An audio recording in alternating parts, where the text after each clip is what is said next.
Hello, my name is Jim Roberts. I'm a teacher of religious studies and have been so for more years than I care to remember.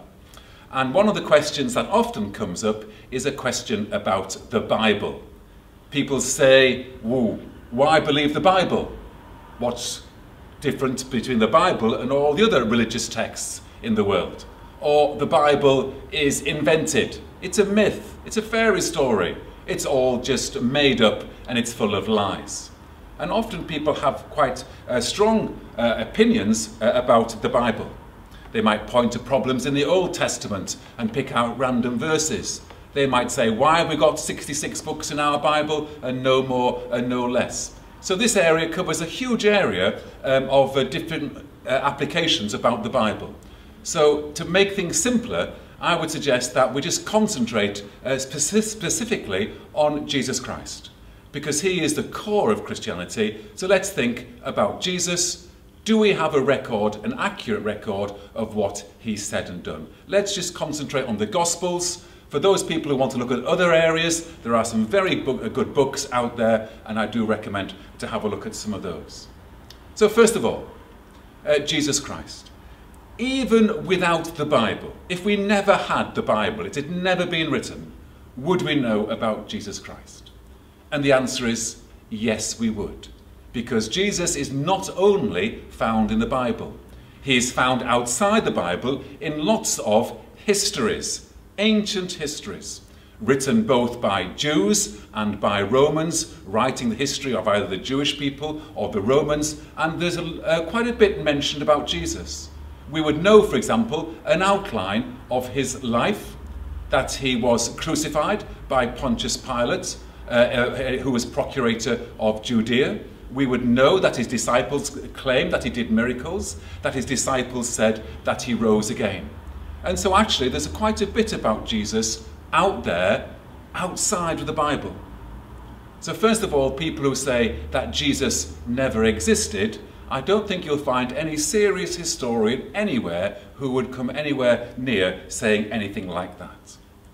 Also, there are far more manuscript evidence for the Gospels than any other ancient literature of a comparable age. There's about 5,000, to be honest, different manuscripts of the Gospels, far more than any other, as I said. And therefore, this gives us real security and confidence in knowing that the Gospels are reliable literature. Now, there are 4 different Gospels, and they give 4 different accounts of the life of Jesus. And these are not identical accounts. And indeed, 4 different people, you would not expect them to be identical. In fact, if there were, you would be suspicious. So the very fact that they are slightly different is actually a positive thing, indicating their authenticity. But also the Gospels, because they are all slightly different, give the lie that they were written at a much later time by the church trying to give it an official policy on something like that. People like Dan Brown and other writers have suggested that. But anybody looking at the evidence will know that that is not the case. Now, when the Gospels were written, we think that most of the Gospels, all 4 of the Gospels, were written certainly by AD 80. Some scholars put it earlier than that, but certainly everybody would accept that they were written before AD 80. And you don't have to go very far to see an ancient copy. You only need to go as far as Manchester to the John Rylands Museum, and there in the museum you will see a fragment of John's Gospel, dated 110 AD. So you don't have to go very far to see a very ancient edition of the Gospels. Now, there was clearly a period of oral transmission before when Jesus spoke and when he was written down. Video cameras had not yet been invented. So clearly people had to remember. But that was common practice. Everybody did that. There were no textbooks because everybody remembered things. And people studying the Gospels have realised that even though the Gospels are written in the language of Greek, Jesus actually spoke Aramaic. And going back to the Aramaic, we see that he often used poetic ways of speaking. He used memorable sayings and stories, aphorisms, and all kinds of things like that to help people with remembering what was said. So that was quite common in those days, and actually the oral memory was very, very reliable. We must also remember that when the Gospels were written, it was within the lifetime of those people who had been there. So we must remember the presence of hostile eyewitnesses. You can't stand up and say, so and so happened, when somebody else was there who said, no, it wasn't, I was there. So we must remember the presence of eyewitnesses, because it is not as though they were writing in a vacuum and people were making it up. All these things suggest that careful pains were taken to make sure that the gospel writers got it right. And indeed, if you look at the beginning of Luke's gospel there, Luke himself says that he's carefully examined all the evidence to make sure that he can write a proper and orderly account of what happened in the life of Jesus for those people who weren't there at all.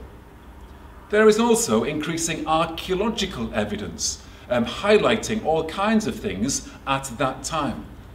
For example, let me just give you one example. Many people used to say that the pool of Bethesda, where it talks about the man lying there waiting to get into the water, if you read John's Gospel, it says it had 5 porticos.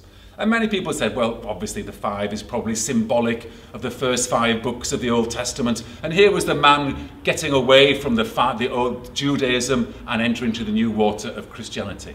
Now that might well be the case. But lo and behold, when they found the pool of Bethesda in Jerusalem, how many porticos did it have? It had 5. And there are many other examples which suggest quite strongly to us that what Jesus said and did was accurately recorded, and then it was carefully and accurately transmitted and passed on down the ages. And so we have a 4-fold gospel. There are 3, Matthew, Mark and Luke, which are very similar, and John, which is quite different. But between them, they give us a wonderful portrait of the life and times of Jesus Christ. So I think anybody looking at the Gospels can be assured that what is said there gives us a really good idea of what Jesus said and done. So we can have every confidence in what the Bible tells us. Thank you very much.